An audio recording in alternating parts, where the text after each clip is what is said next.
What kind of urban challenges may the future bring? How can we prepare for future urban problems without even knowing how they will look like? What does it mean to plan for resilience in the Global South? Hello, my name is Igor Pessoa and I'm a PhD candidate in the Faculty of Architecture and the Built Environment at TU Delft. With the support of the CAPES Foundation, I'm working on a research project that tries to identify applicable mechanisms to increase resilience in Brazilian metropolises. In the previous lecture, we discussed where the concept of resilience originated from and how it can be applied to urban planning.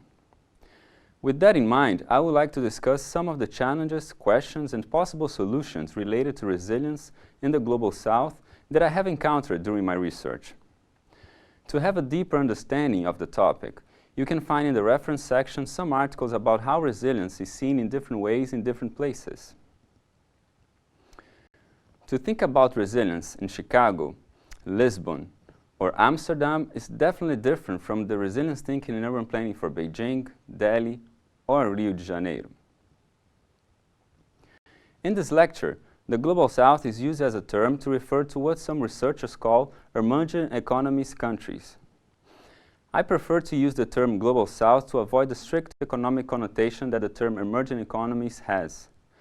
The challenges and resources of the Global North are very different from the South. Of course, there are also differences between cases in the Global South. However, we can highlight some relatively common challenges and lessons. Even though the majority of academic attention to resilience tends to focus on environmental aspects and shocks, resilience in the Global South has also other dimensions and challenges. Resilience in Southern contexts can be influenced, for example, by aspects like the weakness of formal institutions. This video shows Porto Príncipe, the capital of Haiti. You can notice here that the urban environment has a high level of informality. The main urban activities like housing, transport, or commerce are organized in an informal way by the population. So how can urban planning increase resilience in areas that are so informal? How is it possible to create a resilience strategy in an informal urban settlement? Some researchers mentioned that one way out of this puzzle is to transform vulnerabilities into opportunities. For example, it would be possible to use the strong social connections already present in an informal urban context to create a self-organized network to respond to future unknown shocks. Other researchers say that the creation of institutions can improve communication and consequently promote a quicker response to a shock. So resilience is also about building social connections. Nevertheless, maybe nowadays, the use of online social networks, for example, could be a more efficient tool to promote resilience than the creation of formal institutions. And what about the other way around? What about cities where the government is extremely strong and controls every urban activity, like massive housing provision, for example? Is it possible to be resilient depending only on the centralized public entity? How is it possible to produce urban environments that empower the local population so they can better react to any kind of shock that the future may bring? It is important to remember that a resilient system needs to work on the government level, but it has to work even when the government fails to. For urban environments where the system mainly depends on the government, bottom-up and self-organizing initiatives could be an interesting solution to make urban systems more resilient. Another issue that is relevant to many cities in the emerging world is related to financial constraints. How is it possible to apply the resilience thinking in urban planning when working in places with scarce financial resources?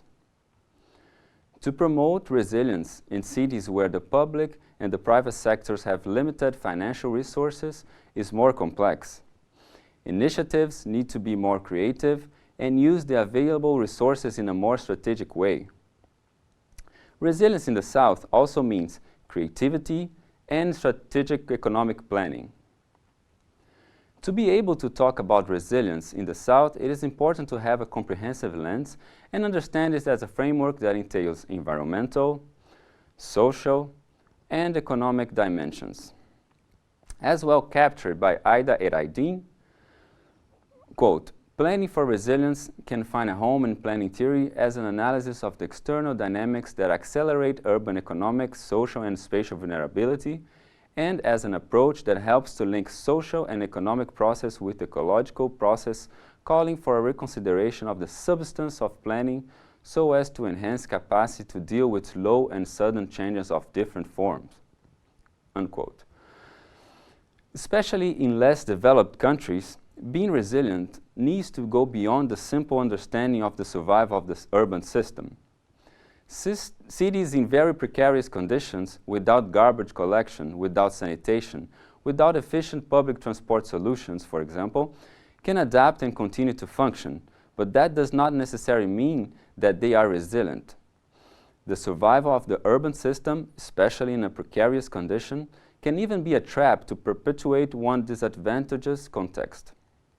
Resilience entails more than adaptation, but also self-organization and transformability. Resilience being understood as a combination of adaptive capacity, self-organization, and transformability in social, economic, and environmental dimensions can provide the aptitude to an urban system to evolve and go beyond the simple perpetuation of a precarious condition. A comprehensive understanding of resilience can be the key for a better urban development in the South. Maybe you could already observe what are the main challenges that your city faces related to resilience. Is it about flood resilience? Is it about earthquake resilience? Or maybe it is not related to any kind of environmental shock.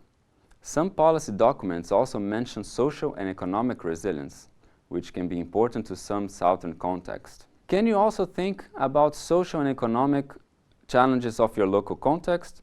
Can you think about how urban policies could contribute to improve the resilience capacity of your city against these challenges? Since resilience is a broad concept, it is important to think about methods on how to address it. In the next lecture, we will have a look at an example of how resilience can be mapped and visualized.